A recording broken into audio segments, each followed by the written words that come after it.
शुरू करते हैं मंगलाचरण से।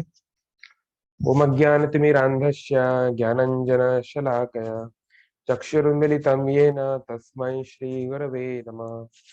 मुखं करोति वाचालं पङ्गुं लङ्घयते गिरिं यत्कृपातमहं वन्दे श्रीगुरुदीनतारिणम्। नमो ओं विष्णुपदाय कृष्णपृष्ठाय भूतले श्रीमते भक्तिवेदान्त स्वामिनिति नामिने। नमस्ते सारस्वती देवे गौरवाणी प्रचारिणे निर्विशेष निवादी पाश्चात्य देशतारिणे वाञ्छाकल्पतरुभ्यश्च कृपा सिन्धुभ्यश्च पतितानां पावनेभ्यो वैष्णवेभ्यो नमो नमः। श्री कृष्ण चैतन्य प्रभु नित्यानंद श्री अद्वैता गदाधर शिवासादि गौर भक्त वृंद हरे कृष्णा कृष्णा कृष्णा हरे हरे हरे राम राम राम हरे हरे।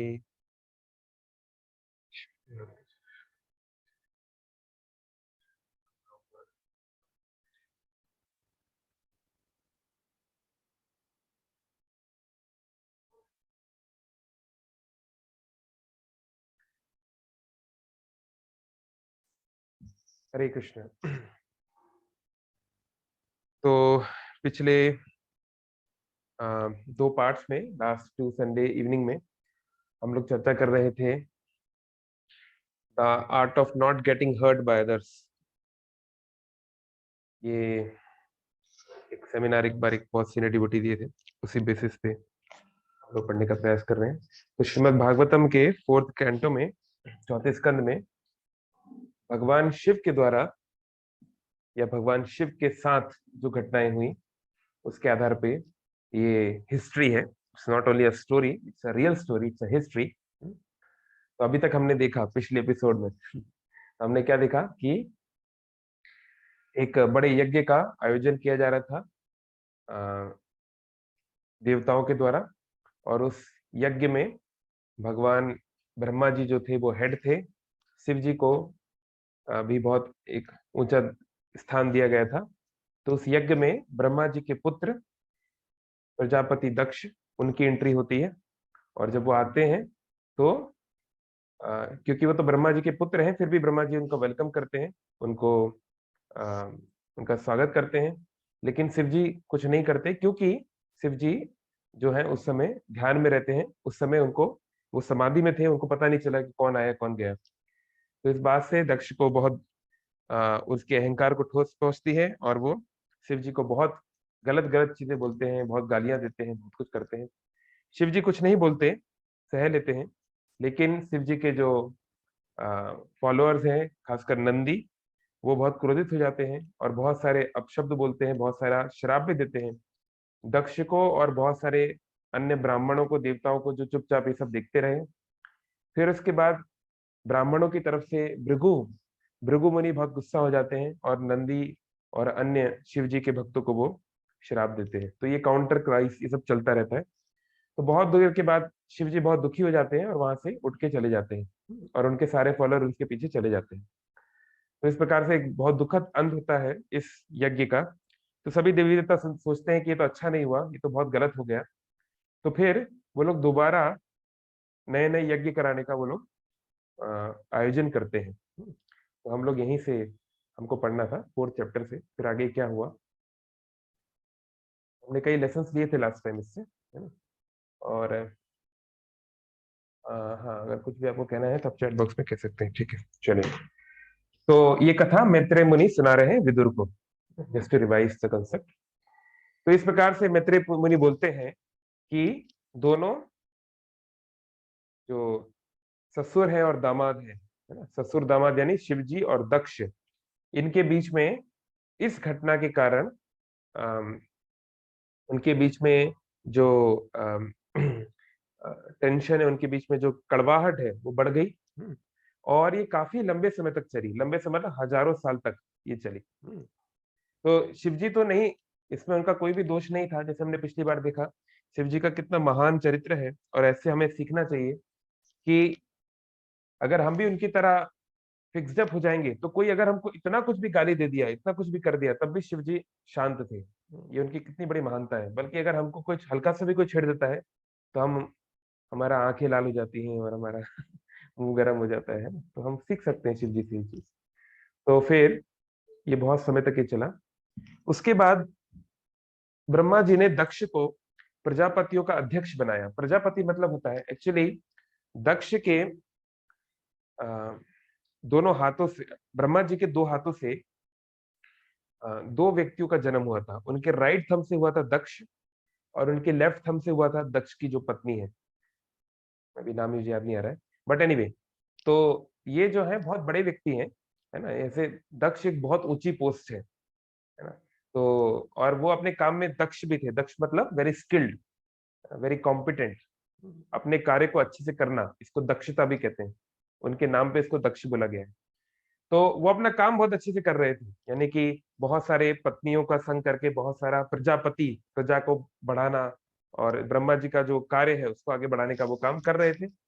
और जब ब्रह्मा जी ने उनको सभी प्रजापतियों का अध्यक्ष बनाया, तो उससे वो और उनका अहंकार बढ़ गया कि देखो मैं कितना अच्छा हूँ, मैं कितना स्किल्ड हूँ, मैं कितना टैलेंटेड हूँ। हाँ, साक्षात ब्रह्मा जी परम पिता मेरी तारीफ करते हैं, मुझे उन्होंने इतनी बड़ी पोस्ट पोस्ट दी है। तो इस प्रकार से उनका अहंकार और बढ़ रहा था। इसके बाद दक्ष ने एक और यज्ञ कराया जिसका नाम है वाजपेय, और इसमें ब्रह्मा जी ने उसमें वो शामिल हुए, और भी कई बड़े बड़े देवी देवता उसमें आए। तो इस प्रकार से उसका कॉन्फिडेंस, उसकी उस एक प्रकार से उसका घमंड बढ़ रहा था धीरे धीरे, है ना। और फिर उन्होंने एक और बड़ा यज्ञ कराया जिसका नाम है बृहस्पति सम, मतलब ये कई सैकड़ों साल, हजारों सालों के अंतर में ये हो रहा था।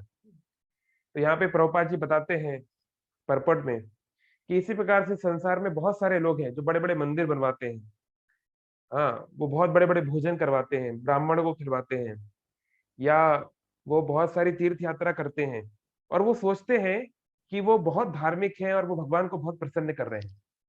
लेकिन भगवान विष्णु दक्ष से बिल्कुल भी प्रसन्न नहीं थे, इसलिए भगवान विष्णु दक्ष के एक भी यज्ञ में नहीं आ रहे थे। एक भी यज्ञ में भगवान विष्णु नहीं आए।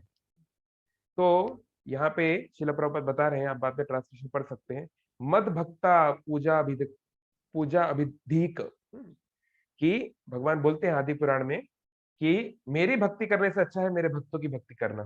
तो भगवान के भक्तों को हम उनको इग्नोर करके और वर्स्ट केस में उनका मजाक उड़ा के उनको दुखी करके हम कभी भी भगवान को प्रसन्न नहीं कर पाएंगे, ये पॉसिबल ही नहीं। इसलिए रामचरितमानस में बोला भी गया है, शिव सेवा का फल सुत सोई, अविरल भक्ति राम पद हुई। एक समय था, आपको यकीन नहीं होगा, कि दक्षिण भारत में शैवाइट्स और वैष्णवास में इतना टेंशन हो गया था, मतलब शिव जी के भक्त और विष्णु भक्तों में, कि आपस में कई बार फिजिकल लड़ाइयां हो जाती हैं। तो जब ऐसा कुछ अगर हम देखते हैं, सुनते हैं, तो इससे हमें पता चलता है कि जो लोग इस प्रकार का काम कर रहे हैं वो बहुत इमेच्योर है, उनको पता ही नहीं कि धर्म क्या है, और कैसे वो भगवान विष्णु को प्रसन्न कर सकते हैं। तो ये अगर हम भगवान के भक्त बनना चाहते हैं, तो दूसरे भक्तों से तो हमको अच्छा व्यवहार करना ही है, बल्कि सामान्य किसी भी प्राणी से हमें अपना बेस्ट जो हम कर सकते हैं, हमें उनका अ, सेवा करने का प्रयास करना चाहिए with the best of our capacity. Of course हम लोग सभी लोगों का एक समान सेवा नहीं कर पाएंगे, हम उस चीज में नहीं है, लेकिन एटलीस्ट जैसे बोलते हैं पंचतंत्र में कि अगर हम कोई हमारे घर पे आता है, तो हमें सबसे पहले उसको एक अच्छा स्थान देना चाहिए, है ना। उसको जल देना चाहिए, फिर कुछ शुभ वचन वेलकम करना चाहिए, है ना। तो इतना करने के लिए तो कोई पैसा नहीं लगता है। मान लीजिए आपके घर में कुछ नहीं है, खाने पीने का सामान भी नहीं है, या आपके पास कुछ ज्यादा धन दौलत नहीं है, पर कम से कम उसको एक बैठने का स्थान, एक पानी तो दे सकते हैं। ये भी अपने आप में अतिथि सेवा है। वैष्णव की इतनी भी सेवा कर देना काफी है, एटलीस्ट, अगर आपके पास और कुछ नहीं है तो। लेकिन अगर हम यहाँ पे हम देख रहे हैं कि दक्ष सोच रहा है कि वो भगवान विष्णु को प्रसन्न कर रहा है, बड़े बड़े यज्ञ कर रहा है ना, बहुत सारा तामझाम कर रहा है, ब्रह्मा जी को प्रसन्न कर रहा है, देवी देवता को बुला रहा है, बहुत सारे ब्राह्मणों का भोज करा रहा है, बट इसका कोई यूज नहीं है, इट्स ऑल यूजलेस। चलिए, तो फिर आगे, तो जब इस यज्ञ को किया जा रहा था उस समय बहुत सारे बड़े बड़े ब्रह्म ऋषि, महान महान ऋषि, है ना, बड़े बड़े पितृ देवता, है ना, जैसे कि अम, अम, जो पुराने पुराने ऋषि हैं, सप्त ऋषि इत्यादि, वो सभी आए, बहुत सारे देवी देवता आए। और वो सब कैसे आ रहे थे? अकेले नहीं, उनकी पत्नियां, है ना, जो देवियां भी आ रही थी, और सब बहुत सुंदर सुंदर कपड़े, बहुत ही है ना? हम समझ सकते हैं हेवनली ऑर्नामेंट्स, स्वर्ग लोक में जिस प्रकार के सुंदर सुंदर ज्वेल्स होते होंगे, उस सबको वो लोग अलग अलग संसार के अलग अलग लोकों से, अलग अलग प्लेनेट से वो लोग इस यज्ञ के लिए आ रहे थे। तो इस समय सती देवी को ये सब घटना नहीं पता थी कि क्या क्या हुआ, इतना सब उनको जानकारी नहीं थी, है ना? तो देखिए शिव जी की एक कितनी अच्छी ये भी गुण हम सीख सकते हैं। जैसे कई बार क्या होता है कि हम पति पत्नी में या परिवार में देखते हैं कि मान लीजिए पत्नी के घर वालों ने जो है पति के साथ उतना अच्छा व्यवहार नहीं किया, तो पति जाके पत्नी को टोकता है, देखो तुम्हारे घर वाले कैसे हैं, उनने हमारे साथ ऐसा किया, या वाइस वर्सा पत्नी पति के घर वालों को बोलती लाइक दैट, है ना? या फिर हम देखते हैं जैसे आजकल के कल्चर में तो इतना शो ऑफ हो गया है। मैं खुद अपने जीवन से बताता हूँ, जब हमारे कजन सिस्टर का मैरिज हुआ था, हमारे दीदी का, तो गाँव में, तो कम से कम 15 दिन तक दिन-रात मेहनत करके उसके लिए तैयारी की गई थी, है ना? गाँव के हिसाब से काफ़ी अच्छे स्टैंडर्ड का मैरिज हुआ था और काफ़ी खर्चा भी किया गया था, मतलब गाँव के हिसाब से it was a very lofty sum. तो इतना सब करने के बाद जब बारात आई, तो बाराती अपने आप को मतलब शायद भगवान के बाद दूसरा वो अपने आप को ही समझते हैं शायद। तो बाराती आए, तो कुछ पानी में थोड़ा लेट हो गया कि शरबत नहीं आ पाया, कुछ चीज़ें हो जाती हैं, बड़े चीज़ों में कई बार हो जाता है ना? तो उनको इतना बुरा लग गया, उन्होंने उसका राई का पहाड़ बना दिया। तो मेरी उम्र काफ़ी छोटी थी। तो उसी समय से मेरे को ये जो कॉन्सेप्ट्स हैं, जो कई बार चले आते हैं, जो रीतियाँ चली आती हैं, उसपे मेरे बहुत प्रश्न उठने लगे कि ये क्या हो क्या रहा है? आई मीन कि एक तो आप कोई अगर किसी की सेवा करना चाहता है और अगर थोड़ी-सी त्रुटि हो जाती है, तो उसको अगर इस प्रकार से मैग्नीफाई किया जाएगा, क्या ये रीति है? क्या ये प्रेम है? क्या इस प्रकार से संबंध बनने चाहिए? तो ऐसे ही इस प्रकार के लोग कई बार मिल जाते हैं, है ना? तो सती दक्ष की सबसे छोटी पुत्री सती और उनकी सबसे प्यारी भी, जिनको कि ब्रह्मा जी के कहने पे उन्होंने शिव जी से विवाह किया था, जिसका दक्ष को अभी बहुत अफ़सोस हो रहा है कि मैंने अपनी सुंदर बच्ची को कहाँ इस शिव को दे दिया, जिसको कपड़े पहनने का सेंस नहीं, जो नहाता-धोता नहीं, है ना? ऐसा दक्ष ने गाली दी थी भगवान शिव को, पिछले चैप्टर में हमने देखा। तो सती देवी देख रही हैं, वो कैलाश पे बैठ के देख रही हैं कि सारे बड़े-बड़े देवी-देवता बड़े सुंदर तरीके से, हाँ, सब लोग जो हैं बड़ी खुशी-खुशी जा रहे हैं यज्ञ में, और किसका यज्ञ? उनके ही पिता का यज्ञ। उनके पिता के यहाँ यज्ञ हो रहा है और बहुत सारे सुंदर-सुंदर देवियाँ, है ना? देवताओं की पत्नियाँ, वो सब लोग जा रहे हैं, हैं? और उनके आँखों में एक उत्साह है, एक चमक है ना? और वो सब उनके कैलाश के आस-पास से जा रहे हैं, दिखाई दे रहा है दूर से। तो सती देवी अपने पति के पास जाती हैं, है ना? भूतनाथ भगवान शिव के पास जाती हैं, बड़ी चिंता में, और इस प्रकार से बोलती हैं। तो क्या बोलती हैं सती? तो सती बोलती हैं कि मेरे प्रिय भगवान शिव, आपके ससुर जी, है ना? वो एक बहुत बड़ा यज्ञ कर रहे हैं और सभी देवी-देवता गण को उनके द्वारा आमंत्रण किया गया है और वो वहाँ पे जा भी रहे हैं। तो अगर आपकी इच्छा हो तो हम भी वहाँ चलते हैं। तो उनको कुछ आइडिया था, बट उतना डिटेल में, क्योंकि शिव जी ने तो फर्स्ट हैंड उनको बताया नहीं, तो बाकी लोगों ने जो बताया उस उनको आइडिया था कि कुछ थोड़ा-बड़ा इनकी कुछ घटना हुई थी, बट इतना डिटेल में नहीं। अ, तो सती देवी की देखिए कितना अच्छा है इनका यहाँ पे एक अच्छा क्वालिटी कि जब वो शिव जी को अप्रोच की, तो ये नहीं बोली मेरे पिताजी के यहाँ ये हो रहा है, चलो, चलो। नहीं, उन्होंने बताया कि उस व्यक्ति का आपसे क्या रिलेशन है, आपके ससुर हैं। तो it's a good way of addressing. जब हम सामने वाले व्यक्ति से तीसरे व्यक्ति के बारे में बात करते हैं, तो हमें प्रयास करना चाहिए कि उस तीसरे व्यक्ति का फर्स्ट पर्सन से क्या रिलेशन है, उसको पहले एड्रेस किया जाए। हुँ, ये भी गीता में भी इसके कई बार उदाहरण आते हैं। और सती ने बहुत रिक्वेस्ट फॉर्म में बोला कि अगर आप चाहें तो हम लोग चल सकते हैं, है ना? ब्रजंती विबुधा, है तो इस प्रकार से। तो इस प्रकार से सती ने यहाँ पे बोला। आगे चल के कुछ श्लोक में आएगा, आचार्य की कमेंट्री भी है कि ये बहुत नेचुरल है, ये स्त्री का स्वभाव भी है कि वो जब देखते हैं कि समाज में लोग क्या कर रहे हैं, तो उससे वो ज़्यादा इन्फ्लुएंस होते हैं, है ना? ये इस श्लोक में आया। हाँ, तो आगे सती बोल रहे हैं, मुझे ऐसा लगता है कि मेरी सारी बहनें इस महान यज्ञ के लिए अपने पतियों के साथ और अपने रिश्तेदारों को देखने के लिए गई होंगी। मैं भी चाहती हूँ कि मैं भी अपने पिता के द्वारा जो मुझे सुंदर-सुंदर अम, आभूषण दिए गए हैं, उससे मैं अपने शरीर को जो है आभूषित करूँ और मैं आपके साथ उस स्थान पे जाऊँ। जहाँ पे सभी इकट्ठे हुए हैं उस स्थान पे मैं जाऊं। तो यहाँ पे श्रील प्रभुपाद बता रहे हैं, कई आचार्यों की कमेंट्री है कि ये वुमेन का नेचुरल, उनका ये नेचर है, somehow it has been made like this कि they are influenced by the way society works। ये तो वैसे मैन में भी है, बट थोड़ा सा वुमेन में हल्का सा ज्यादा है।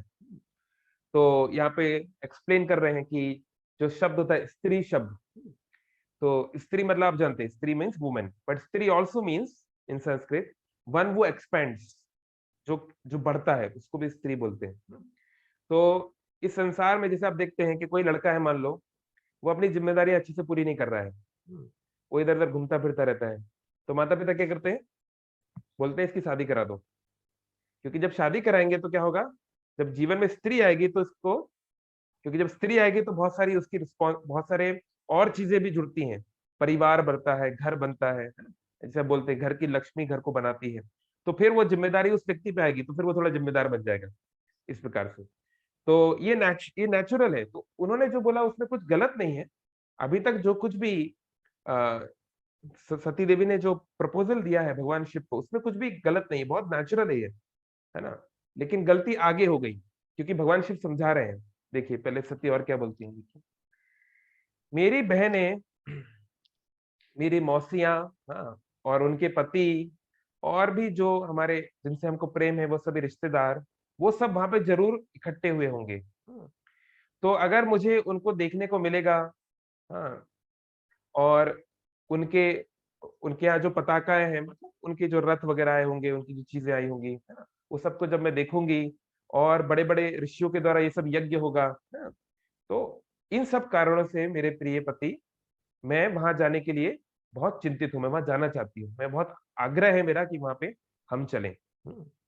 तो बहुत समय से, जब से ये यज्ञ हुआ था, शिव जी का जो अपमान हुआ, तो सती बहुत समय से नहीं गई थी अपने पिता के यहाँ। तो उनकी और एंजाइटी बढ़ रही थी, उनकी इच्छा थी कि वो अब इस मैटर को रिजॉल्व किया जाए और हम लोग दोबारा अपने परिवार के साथ कुछ टाइम स्पेंड करें, है ना, बहुत नेचुरल है ऐसा बोलना। तो फिर आगे सती देवी बोलती हैं, और लेकिन देखिए सती देवी का बहुत, हमें देखना चाहिए कितने मृदु भाषा में, कितने सही तरीके से उन्होंने इसको रखा है। वो फोर्स नहीं कर रही है, लेकिन अलग अलग आर्ग्यूमेंट से, अलग अलग लॉजिक्स या एंगल ऑफ विजन से वो अपने पति को समझाने का कोशिश कर रही हैं। तो वो बोल रही है कि मैं तो एक सामान्य सी महिला हूँ, मुझे कुछ ज्यादा जानकारी नहीं है, मैं ज्यादा सत्य को नहीं जानती, है ना। मैं, ये संसार तो बहुत बड़ी चीज है, त्रिगुण विषया वेद, बहुत सारे तीनों गुणों से संसार को भगवान ने बनाया है, मैं तो इतना सब नहीं जानती, मैं तो एक सामान्य सी कन्या हूँ और मैं चाहती हूँ कि मैं अपने जन्म स्थान पे जाऊं।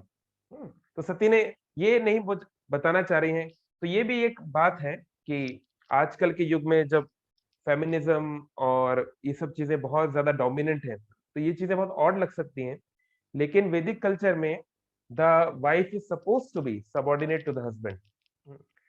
पति जो होता है वो गुरु की तरह होता है, और ये पत्नी का कर्तव्य है कि वो पति के साथ उस तरह का व्यवहार करे। लेकिन ऑफ कोर्स इसका ये भी मतलब होता है कि पति भी पत्नी के साथ उचित व्यवहार करे, जैसे एक गुरु अपने उसका टेक केयर करता है इन जनरल, तो उस प्रकार का होना चाहिए। ऑफ कोर्स आजकल के मैरिजेस में ये सब तो बस एक सपना ही है, लेकिन जितना हो सके हम इसको पालन कर सकते हैं। तो थोड़ा सा in a physical sense, in a social sense, पत्नी को एक हल्का सा सबमिसिव रोल देना चाहिए, है ना। लेकिन इसका ये मतलब नहीं है कि पति जो है दुराचारी या अत्याचारी, वो शराब पी के आता है और पीटता है, then it's a different case, है ना। जब शिव जी जैसा पति हो तो हमको भी सती जैसा पत्नी बनने का प्रयास करना चाहिए, और वाइस वर्सा। तो सती जो है बहुत ही विनम्र तरीके से अपने इस प्रपोजल को वो रखे हैं शिव जी के पास में। तो फिर आगे, तो फिर वो शिव जी से प्रार्थना करती हैं, उनको एड्रेस करती हैं, हाँ।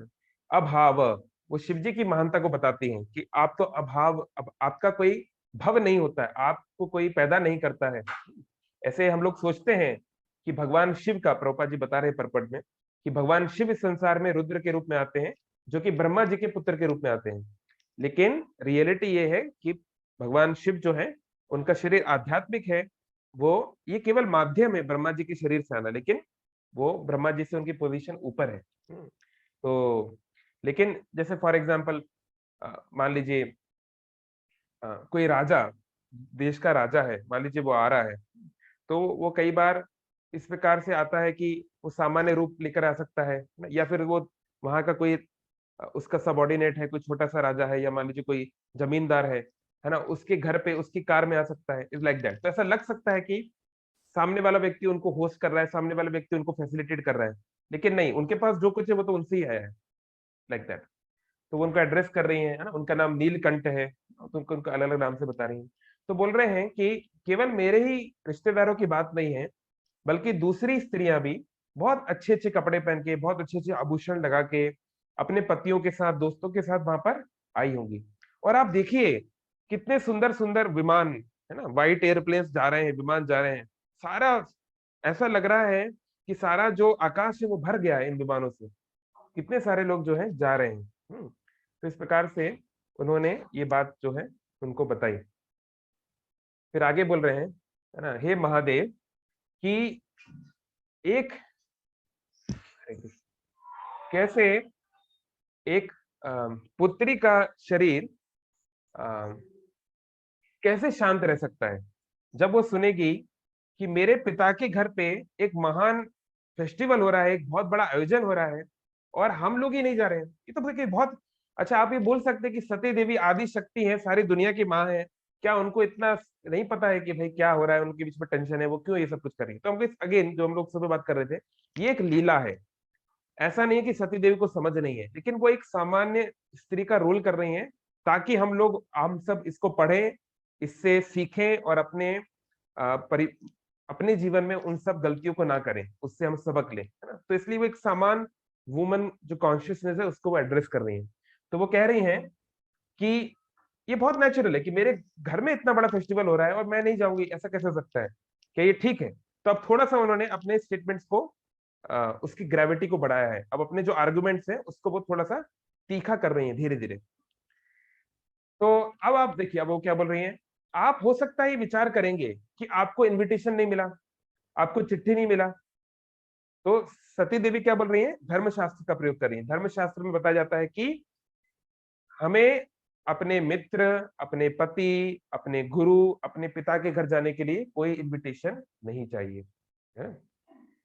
ये एक बात होती है कि जब हम, जैसे हमारे यहाँ कोई शादी है, या कोई किसी की मृत्यु हो गई, कुछ भी है, तो बहुत सारे हम गांव में, शहर में लोग को चिट्ठियां देते हैं, लेकिन अपने परिवारों में चिट्ठी नहीं जाती, क्योंकि अंडरस्टूड है कि आपको कोई बुलाएगा नहीं, आपको खुद ही आना है, ये आपका ही घर है, इट्स योर इवेंट, है ना। तो लेकिन अ, कई बार जो होता है कि जब कोई दो लोगों के बीच में उतना अच्छे से नहीं बन रही, मान लो भाई भाई है, तो भी कई बार जो लोग इवेंट कर रहे हैं उनको चिट्ठी लेकर फॉर्मली इनवाइट कर लेना चाहिए। जब फॉर्मली चिट्ठी लेके इनवाइट करेंगे ना, तो सामने वाला व्यक्ति भी, चलो ठीक है, उनको इनवाइट किया है, तो वो भी अपनी ग्रज को, अपने पुराने बातों को भूल के वो आगे बढ़ सकता है। तो यहाँ पे लेकिन सती देवी का आर्ग्यूमेंट है कि वो तो मेरे पिता है, मान लीजिए आप लोग के बीच में थोड़ा बहुत कुछ हो भी गया, तो अब क्या बात है, वो तो हमारे पिता है, हमें क्या जरूरत है इन्विटेशन देने की, है ना, एंड थिंग्स लाइक दैट। तो काफी सारे अच्छे अच्छे आर्गुमेंट वो दे रहे हैं। तो बोल रही है, हे अमर शिव, कृपया मेरे ऊपर कृपा करें और मेरी इस इच्छा को पूरी करें, और मैं आपकी अर्धांगिनी हूँ। तो इसलिए आप जो है मेरे ऊपर कृपा करें और मेरी इस इच्छा को पूरी करें। तो अगेन एक वेरी गुड आर्ग्यूमेंट, क्योंकि पत्नी जो होती है वो अर्धांगिनी है। अर्धांगिनी मतलब उसके अंग की, पति के अंग की आधी है। तो जैसे आपको आपका राइट हैंड प्यारा है, तो आपको लेफ्ट हैंड भी प्यारा है। आपको राइट आई प्यारी है, आपको लेफ्ट आई भी प्यारी है ना। हम ऐसा नहीं कर सकते कि हाँ भाई ठीक है, जो अगर ठंड है, स्वेटर है, तो स्वेटर में केवल राइट साइड में पहनूंगा, लेफ्ट साइड को स्वेटर नहीं मिलेगा, नहीं। अगर आप उसको खुश नहीं करेंगे, उसको कवर नहीं करेंगे, तो आपको ही दुख होगा। तो ऐसे ही पति और पत्नी के रिश्ते में ये बहुत महत्वपूर्ण है कि व्यक्ति अपने सेल्फिश एजेंडा को छोड़ के एक वोल फैमिली या वोल स्ट्रक्चर को एक मान के चले, तभी वो खुश रह सकते हैं। तो अगेन सती देवी का ये आर्गुमेंट है कि मैं आपकी अर्धांगिनी हूं, तो मेरी इच्छा पूरी करना आपका, मतलब वो इनडायरेक्टली ये बोल रही है कि आपकी ये जिम्मेदारी है। तो मैत्रेय मुनि आगे बताते हैं, भगवान शिव जो कैलाश पर्वत पर निवास करते हैं, कैलाश के स्वामी हैं, उन्होंने अपने पत्नी के द्वारा इन बातों को सुना और हंसते हुए, भगवान शिव गुस्सा नहीं हुए, क्योंकि ऐसा सती देवी ने कुछ गलत नहीं बोला है। तो हंसते हुए उन्होंने, लेकिन उनके मन में क्या चल रहा है, मन में वही बातें जो दक्ष ने क्या उनको इतनी इतनी बुरी बुरी प्रकार द्वेष भरे वचन बोले थे, उनके हृदय को भेदने वाली वाणी बोली थी, है ना। और वो भी किसके सामने? सभी दिक्पाल वहां बैठे हुए थे। देवताओं में 10 देवताओं को दिक्पाल बोला जाता है ना। तो वो कभी और हम चर्चा करेंगे, हमारा टॉपिक इधर उधर हो जाएगा। मतलब सबसे बड़े बड़े देवता इंद्र, यमराज, कुबेर इत्यादि, यानी सबके सामने जो सबसे बड़े बड़े लोग हैं उनके सामने उनको क्या क्या बोला था भगवान शिव को याद है ना। तो जैसे हम लोग सुबह बोल रहे थे, one should not only forgive but forget the minor incidents, पर ये माइनर इंसिडेंट्स नहीं था। तो सेकंड लेवल पे क्या है? One should forgive but not forget such major incidents. याद रखना चाहिए कि इस व्यक्ति ने हमारे साथ क्या व्यवहार किया, ताकि दोबारा हम मूर्ख ना बने, है ना। लाइक ये नहीं कि कोई व्यक्ति हमको मूर्ख बना रहा है, कोई हमको लूट रहा है या हमको हमारे साथ दुर्व्यवहार कर रहा है तो हम बार बार उसके पास जाके अपनी इज्जत गिरवाते रहे। ऐसा हमें नहीं करना चाहिए। ठीक है, हम उसे माफ कर दिया, ये हमारी महानता हो सकती है, जैसे शिव जी की महानता है। लेकिन ही डजंट, वो चाहते थे कि वो दोबारा ये गलती ना करें, है ना। तो भगवान शिव ने उत्तर दिया। और देखिए शिव जी भी जो है शोभने, है ना, शोभा बढ़ाने वाली, है ना, सुंदर पत्नी। तो कई बार लोग इस प्रकार से, या सो कॉल्ड मॉडर्न फेमिनिज्म या वेस्टर्न सोसाइटी में लोग कई बार बोलते हैं कि क्या है, क्या पत्नी को मतलब क्या उसकी दासी है पति की, क्या है। तो हम देख सकते हैं किस तरीके के वचनों से भगवान शिव अपनी पत्नी को बोल रहे हैं ना।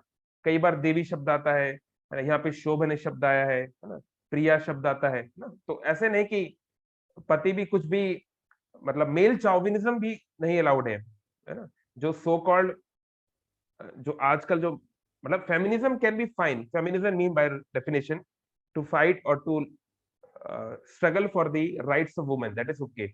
बट अभी जो फेमिनिज्म का आजकल जो डेफिनेशन बन गया है कि that means like blind imitation of man's life, जो मैन करता है women should also do the same thing, but that's not going to technically happen, है।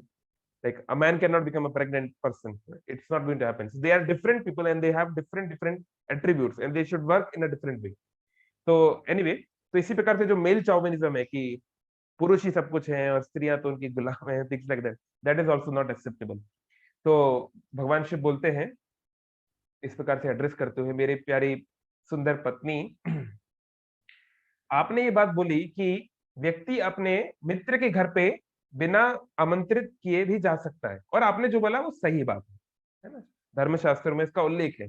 धर्मशास्त्र वो शास्त्र होते हैं जिनको उतना महत्वपूर्ण नहीं माना जाता, लाइक भागवतम और अदर पुराण, लेकिन उसमें मॉरल कोड्स होते हैं, नैतिक जानकारियां, उनको धर्मशास्त्र कहते हैं, है ना।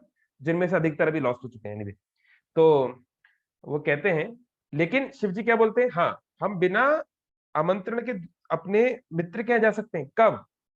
जब वो दोस्त, जब वो मित्र अपने घर में आए हुए अतिथि के साथ कोई उसकी उसकी बुराई ना ढूंढे, उसकी फॉल्ट फाइंडिंग ना करे। जैसे कि उसके शरीर के आधार पे उसके बारे में टिप्पणी करना, है ना, और उसके प्रति क्रोधित हो जाना, उन सब बातों से। तो शिव जी याद कर रहे हैं कि कैसे दक्ष ने शिव जी को क्या क्या बोला था। शिव जी को चमड़ा पहनने वाला बोला था, हाँ, धतूरा खाने वाला बोला, क्या क्या बोला था, शरीर पे ये लगाने वाला बोला था, बहुत इंसल्ट किया था शिव जी को।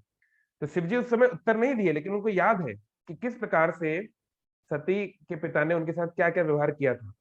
तो वो ऐसा व्यक्ति नहीं है जो वहां पे आपको पाके वो खुश होगा, है ना। तो शिव जी तो त्रिकालदर्शी है, वो देख पा रहे थे कि अगर हम दोबारा जाएंगे तो क्या हो सकता है। तो अब शिव जी समझाने का प्रयास करेंगे सती को। आगे बोलते हैं 6 महत्वपूर्ण गुण, है ना, जिनमें शिक्षा, तपस्या, धन, अ, सुंदरता, यौवन, और मतलब जो हमको पुराने पूर्वजों से जो मिला है ना? ये सब बहुत ऊंचे ऊंचे गुण हैं। लेकिन कई बार जिनको ये मिलता है वो इससे अंधे हो जाते हैं, मतलब अहंकारी हो जाते हैं, और व्यक्ति अपनी बुद्धि को खो बैठता है, और वो दूसरे महान लोगों की गुण को नहीं समझ पाता।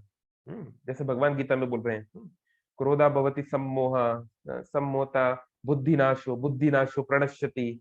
कैसे व्यक्ति का नाश होता है एक एक करके।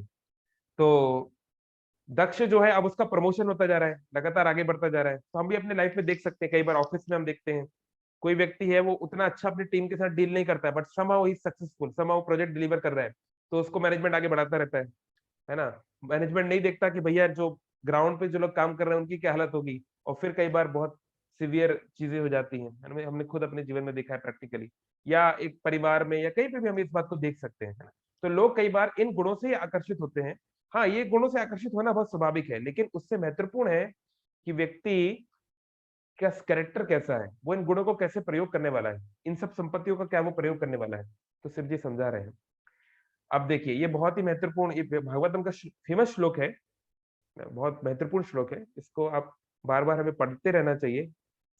बता रहे हैं शिव जी कि हमें किसी के घर में नहीं जाना चाहिए, भले ही वो हमारा रिश्तेदार हो, चाहे कि दोस्त हो, जब उस व्यक्ति का मन शांत नहीं है, अशांत चल रहा है।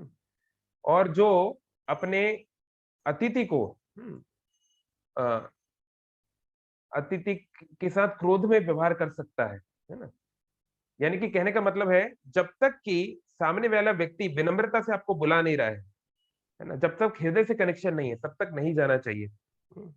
हम देखते हैं महाभारत में इसका बहुत अच्छा एग्जाम्पल आता है कि जब भगवान कृष्ण शांति दूत बनकर गए हस्तिनापुर, है ना, सूरदास जी ने बहुत अच्छा लिखा भी है, दुर्योधन के मेवे त्यागे साग विदुर घर पाई। तो दुर्योधन ने उस समय हस्तिनापुर का सबसे बड़ा जो राजमहल था वो दुशासन का था, सबसे हाई क्लास। तो दुशासन के यहाँ पे भगवान कृष्ण की व्यवस्था की थी, रुकने की, खाने पीने की सब दावत रखी थी, मेवे बना रखे थे। लेकिन भगवान कृष्ण ने वहां जाने से इनकार कर दिया। और वो विदुर के यहाँ गए। तो विदुर भी ऐसे तो राजपुत्र की तरह है, लेकिन क्योंकि वो राजा नहीं थे, सो कॉल्ड दासी पुत्र थे, तो उनका उस लेवल का नहीं था, है ना, ऑपुलेंस उस लेवल की नहीं थी। तो वहां पे जाके उन्होंने साग खाया, मतलब बहुत सरल भोजन खाया इस प्रकार से, है ना। बल्कि कई जगहों पे ऐसा आता है कमेंट्रीज में कि विदुरानी जो थी, विदुर की जो पत्नी थी, जो भगवान कृष्ण की आंटी लगती हैं एक प्रकार से, है ना, तो उन्होंने, वो इतना प्रसन्न थी कृष्ण को देख के, अपने बच्चे की तरह वो देख रही थी। तो उस प्रेम में, उस आनंद में गलती से क्या हो रहा था, वो जब बनाना को छील रही थी, वो केले को छील रही थी, तो जनरली हम लोग क्या करते हैं, केले को खाते हैं और छिलके को एक तरफ फेंक देते हैं। तो वो केले को छील के केले को फेंक रही थी और छिलका कृष्ण को खिला रही थी, और कृष्ण ने वो छिलके भी खा लिए। कृष्ण बड़े आनंद से छिलका खा रहे थे। तो दो चार छिलका खाने के बाद विदुर उस रूम में आए, तो उन्होंने देखा ये क्या हो रहा है, तो बहुत जोर से डांटने लगे विदुरानी को, तो तुम्हें दिखाई नहीं देता तुम क्या कर रहे हो। तो कृष्ण उल्टा रोके, नहीं, आप इनको नहीं रोकिए, इन छिलकों में जो स्वाद है, ऐसा स्वाद बहुत दिन से मुझे नहीं मिला है। तो ये सबसे ऊंची प्रेम सगाई बहुत फेमस सॉन्ग है सूरदास जी का। तो यही बात भगवान शिव भी यहाँ पे बोल रहे हैं कि भाई भले ही वो हमारा दोस्त है, रिश्तेदार है, फलाना व्यक्ति है ना, हमको नहीं जाना चाहिए जब तक कि we are really welcome from the heart. ये टेंडेंसी को हमें देखना चाहिए, नहीं तो क्या हो सकता है, बहुत खतरनाक चीजें हो सकती हैं। देखिए, प्रभुपाद जी ने बहुत अच्छा पर्पट भी दिया है। कई बार कुछ व्यक्ति अपने परिवार के लोग से बहुत अच्छा व्यवहार करते हैं, है ना। हम लोग सोचते हैं खराब व्यक्ति यानी वो सबके साथ खराब होगा, नहीं, खराब व्यक्ति जनरली अपने परिवार के लिए देवता होता है। उसामा बिन लादेन के 10 बच्चे थे, 10 के 10 का उसने अच्छे से टेक केयर किया, है ना। दाऊद इब्राहिम ने अपने बच्चों का अच्छे से टेक केयर किया, नहीं। जावेद मियादाद के यहाँ शादी करवाई थी कराची में, नहीं। तो प्रभुपाद उदाहरण देते हैं, एक एक टाइगर, एक बाघ जो है, एक शेर जो है, वो भी अपने बच्चों के प्रति बहुत करुणा करता है ना। लेकिन बाकी जानवरों को क्या करता है, वो फाड़ता है, काटता है, खाता है। तो इसी प्रकार से दक्ष जो है वो बहुत उसके बच्चियों के प्रति, ये वो बहुत ज्यादा वो है, but that is not the character, this is not the test of character. ये चरित्र का टेस्ट नहीं है। बहुत सारे नेता लोग हैं, बड़े बड़े भ्रष्टाचारी लोग हैं, जो अपने परिवार के लिए तो बहुत कुछ करते हैं, इतना पैसा जमा कर लेते हैं कि 7 पुश्ते खा सकती हैं, लेकिन उनके, वो ये नहीं सोचते कि इससे कितने हजारों लोगों का, करोड़ों लोग का जीवन बर्बाद हो रहा है, उनके पास उनकी क्या स्थिति हो रही है। तो एक व्यक्ति का कैरेक्टर ये नहीं कि हाँ, my father is the best, क्यों, क्योंकि हमारी हर इच्छा पूरी करते हैं। My father is the best if he really behaves like a gentleman, then only we should say our father is best, है ना। हर कोई बोलता रहता है my father is the best, my mother is the best, हर किसी को ये लग रहा है ना। But is he really, what is his behaviour with others, दूसरों के साथ कैसा व्यवहार करते हैं, वो भी देखना चाहिए, केवल परिवार के लोग के साथ नहीं। वो तो हर स्वार्थी व्यक्ति करता है। एक बहुत बड़े हिंदी के कवि हुए, मैथिली शरण गुप्त, उन्होंने कहा, मनुष्य वह है जो मनुष्य के लिए मरे, यह तो पशु प्रवृत्ति है कि आप ही चरे। जैसे पशु क्या करते हैं, हाँ ठीक है भैया, आपकी ये घास है, आप यहाँ चर लो, मेरे ये घास है, मैं यहाँ चर लेता हूँ। तो वहां पे भी इंटीमेसी है, रिलेशन है, बट वो क्या है, उस रिलेशन में कोई डेप्थ नहीं है। तो मनुष्य जो होना चाहिए वो दूसरे के लिए थोड़ा परोपकारी होना ही चाहिए, तभी वो मनुष्य कहलाएगा, नहीं तो वो तो जानवर ही है।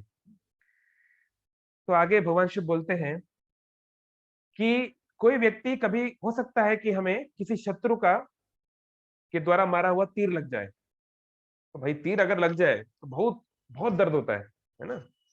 कई बार लोग सोचते हैं, तीर क्या है, वो तो ऐसा नहीं होता है ना कोई।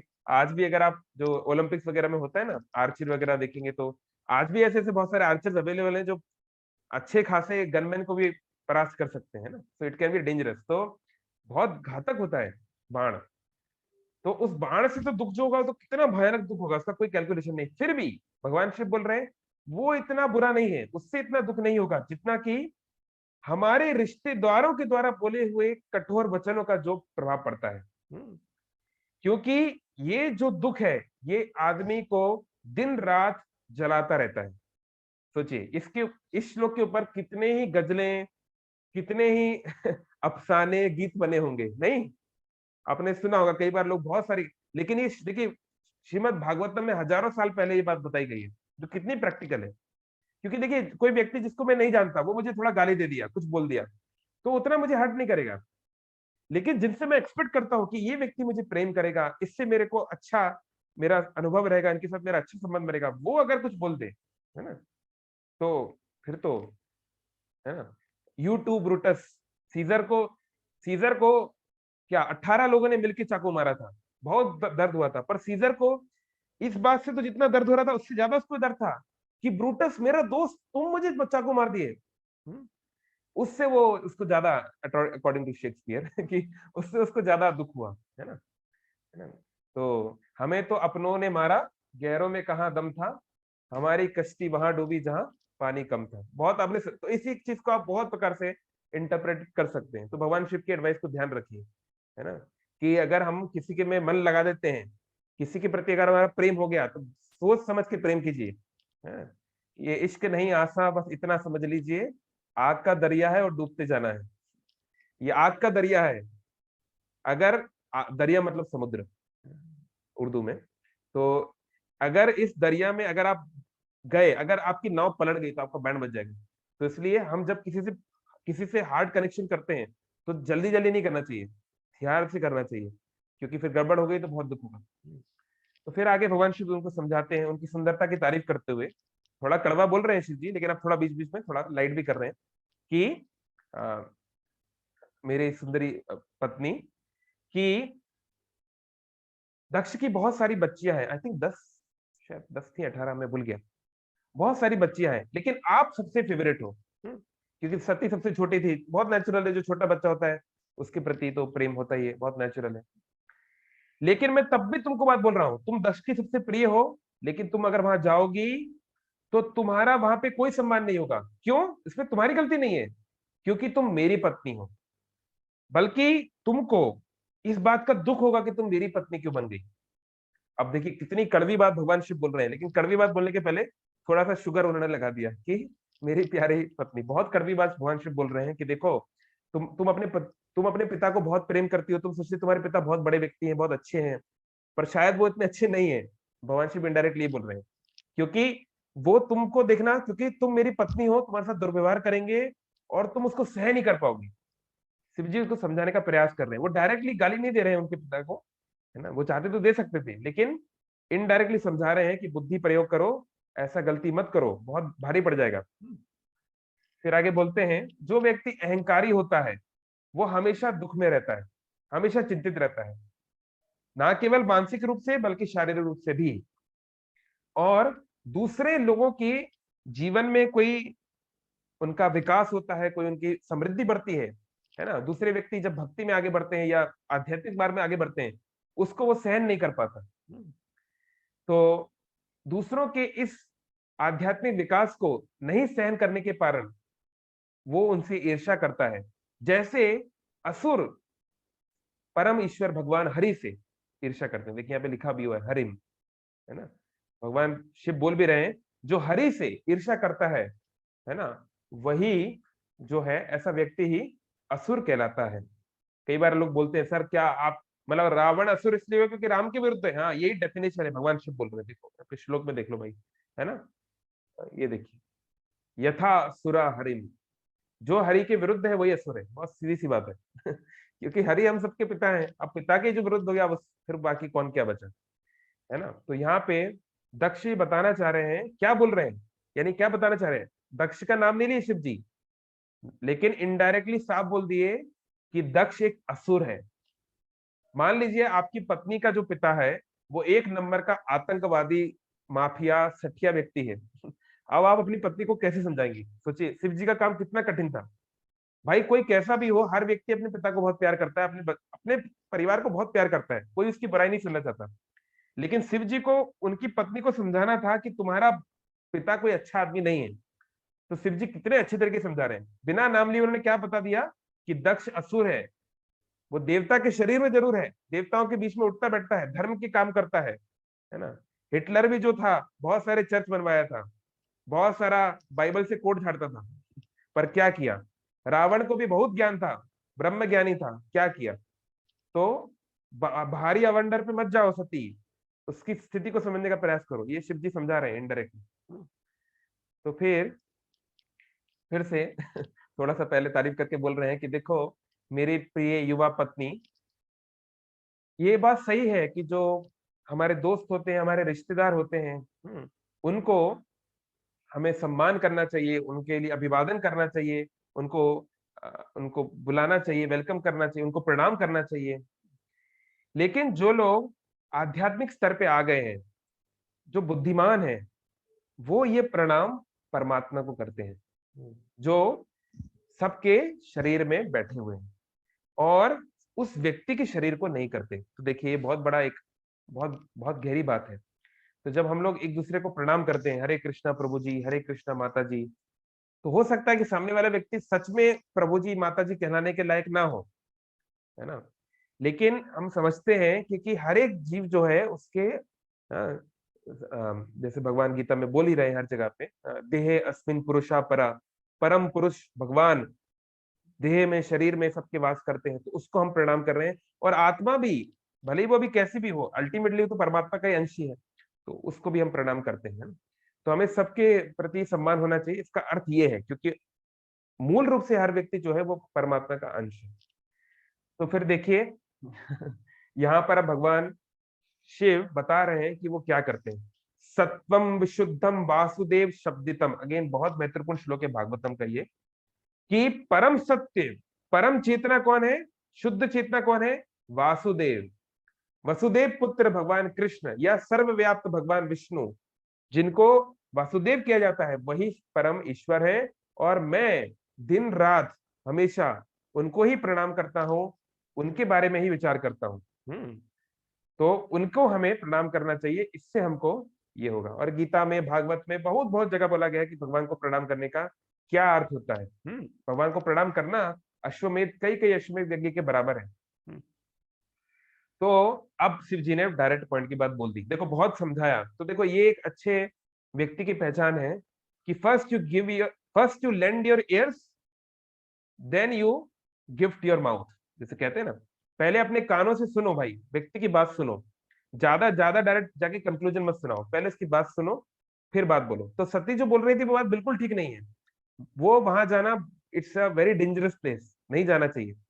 आपकी पत्नी आपको बोलेगी मैं जाना चाहती हूँ अफगानिस्तान तो आप क्या करोगे, मान लो अगर वो अफगानिस्तान की भी रहने वाली है तो भी आप नहीं जाओगे ना, ना आप जाओगे ना आप उसको भेजना चाहोगे, बट क्या कर सकते हैं। तो उन्होंने अब जाके डायरेक्टली बोल दिया कि इन सब कारणों से आपको अपने पिता के पास नहीं जाना चाहिए। हालांकि वो आपके पिता हैं, उन्होंने आपको शरीर दिया है, लेकिन वो और उनके जो भी चेले चपाटे हैं, उनके जो फॉलोअर लोग हैं, वो सब मेरे से ईर्ष्या करते हैं।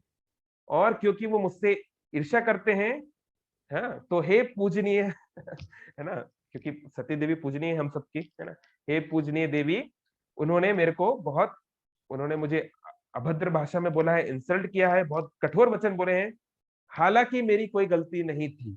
अब शिव जी जो है बात बोल रहे हैं। तो देखिए, विनम्र मतलब बनने का मतलब नहीं है कि हम अननेसेसरली अपने आप को जो है सेल्फ अक्यूज मोड पे जाए, है ना, कि भैया हाँ मैं बहुत बुरा होऊंगा तभी तो लोग मुझे बुरा बोल रहे हैं। लेकिन एक बार हमें थोड़ा चेक भी करना चाहिए कि हम रियल में हमारी गलती थी, कि हमें अननेसेसरी हमें टापा जा रहा है ना, बजाया जा रहा है।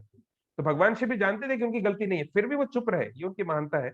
लेकिन वो उस बात को ध्यान रखे कि भैया जब मैंने गलती नहीं की तब भी मुझे ये ऐसे बोले जा रहा है, अगर मैं कर दूंगा गलती तो क्या होगा, है ना। तो हमें सावधान रहना चाहिए इस प्रकार के लोगों से, जो हमें बिन बात के लिए हमारे को इस प्रकार से करते। तो उन्होंने बता दिया एक इस प्रकार से कि ये आप मत जाइए। फिर आखिर में, अगर किसी का श्लोक कोई क्वेश्चन है तो आप डाल सकते हैं चैट बॉक्स में।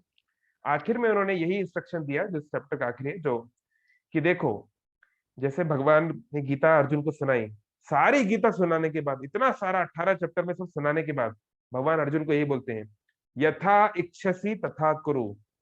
देखो भैया अर्जुन, मैंने तुमको सब समझा दिया, अब तुम्हारी जो इच्छा है तुम वो करो, है ना। क्योंकि ये जो फ्रीडम है, ये जो फ्री विल है, ये गॉड गिवन है, इसको कोई छेड़ नहीं सकता। भगवान कृष्ण भी नहीं छेड़ते हैं, तो फिर कोई और क्यों छेड़ेगा। तो इसलिए कोई व्यक्ति है, हमारा पति है, पत्नी है, बच्चा है, कोई भी है, जिसको हम सही राह पे लाना चाहते हैं, तो हम उसको समझा सकते हैं, हम उसको फैसिलिटेट कर सकते हैं, विजन दे सकते हैं, लेकिन अल्टीमेटली डिसीजन उसी व्यक्ति को ही लेना है। तो भगवान शिव समझाते हैं कि देखो, मेरे निर्देश के बावजूद, अब वो सलाह नहीं बोल रहे हैं, वो निर्देश बोल रहे हैं, मैंने तुमको निर्देश दिया है। एक बड़ा छोटे को निर्देश देता है, तो पति होने के नाते वो पत्नी को निर्देश दे सकते थे। तो उन्होंने बोला, मेरे निर्देश देने के बावजूद अगर तुम मेरे शब्दों को ध्यान नहीं देती हो और चली जाती हो, तो तुम्हारा भविष्य अच्छा नहीं होगा। और तुम क्या हो, तुम एक भद्र नारी हो। भाई तुम लिखा हुआ है यहाँ पे देखिए, भद्रम, उनको भद्रम कह रहे हैं। भद्रम मतलब जो बहुत सौम्य है, बहुत जेंटल है ना, बहुत हाई क्लास है, लाइक दैट। तो ओ, क्या हो गया। तो वो बोल रहे हैं कि अगर तुम आप एक भद्र व्यक्ति हो, और भद्र व्यक्ति के लिए अगर उसको कोई अपने के द्वारा उसको इंसल्ट कर गया, उसको कोई गलत शब्द बोल दिया, तो वो जो इंसल्ट है वो मृत्यु के बराबर है। तो शिव जी ने क्या भविष्य बता दिया कि अगर तुम वहां पे गई तो जीवित वापस नहीं आओगी मेरी प्रिय पत्नी। तुम्हारा शरीर ही आएगा, फिर तुम वापस नहीं आ पाओगे। डायरेक्टली बोल दिया आपको कि एक भद्र व्यक्ति के लिए, है ना, रघुकुल रीत सदा चली आई, प्राण जाए पर वचन न जाई। प्राण से बढ़ के प्रतिष्ठा होती है। तो अगर तुम्हारी प्रतिष्ठा चली गई, तुम उसको सह नहीं पाओगी और तुम्हारी मृत्यु हो जाएगी। मरणाय कल्पते, मृत्यु के बराबर तुम्हारी सिचुएशन हो जाएगी। बहुत ही सीधा तरीके से भगवान शिव ने समझा दिया। लेकिन जैसे हम बोलते हैं, विनाश काले विपरीत बुद्धि, समय जब व्यक्ति का खराब है, तो सती देवी अब कुछ आर्गुमेंट्स देंगी। उनका कुछ आर्गुमेंट्स आने वाला है, वो नेक्स्ट चैप्टर में आएगा, 4th चैप्टर में, कि वो क्यों अपने पति की बात नहीं मान सकती। आप जो बोल रहे हैं वो ठीक है, पर बट हाउएवर जो भी है वो बताएंगे बहुत सारे रीजंस। तो उसको हम देखेंगे नेक्स्ट टाइम। ठीक है। हरे कृष्णा। तो किसी का कोई कमेंट, कोई क्वेश्चन, तो अपने आप को अनम्यूट कर सकते हैं। मैं अनम्यूट ऑप्शन चालू कर रहा हूँ। चैट बॉक्स में तो कुछ नहीं है। कुछ कमेंट है, कोई क्वेश्चन है तो अपने आप को अनम्यूट कर सकते हैं।